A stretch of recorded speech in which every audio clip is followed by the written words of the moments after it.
Like the rest of the crew of the Phoenix, she had grown up with Dar and was proficient at modifying it, though the base of this one had been designed for her by a professional.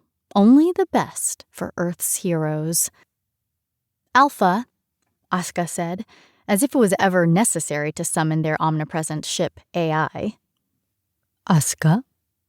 Alpha's voice in her ears would be inaudible to the two women flirting in the middle of the trail, too preoccupied to make room for Asuka to pass. She gritted her teeth and said, "Excuse me," as she pushed around them, banging her elbow painfully against a protruding branch, a water pipe or something underneath the Dar. This was what had allowed Dar to surpass other augmented realities to dominate the global market. It could wrap the whole skin of the world in somewhere else. Perfect when stuck in a small spaceship for decades. "I'm done looking for Lala Williams' drill. You got any other jobs for me?" she asked Alpha. Her eyes caught a flash of blue in the branches, and she stopped to look. As a child, she had loved birds the way other kids loved dinosaurs, saving all her money to buy a single robin for her Dar. Now that she was an adult, her Dar was stocked with the full catalog of real birds. And even so, she didn't tire of the thrill of spotting the denim blue jacket of a male western bluebird alight on a stump. "I'll change your status to available. Should I mark your current job as complete?" "Mark it as I give up," said Asuka. "That drill has fallen into another dimension." "While theoretically possible, that seems unlikely." Asuka was about to snark back when a message appeared from the captain in the left side of her vision. "Alt. Need you in the EAM 5 minutes ago." The EAM was the exterior airlock module. They wanted her to do a spacewalk outside.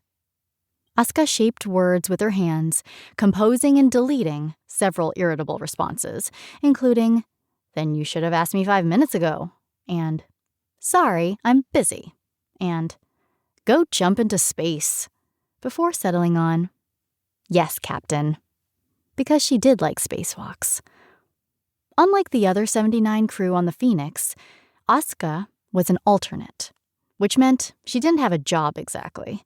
Her job was just to do whatever was needed and be grateful she'd made the cut by the most microscopic of margins. Her job was not, as Captain McMahon often reminded her, to question orders or her place in the ship's claustrophobically small community.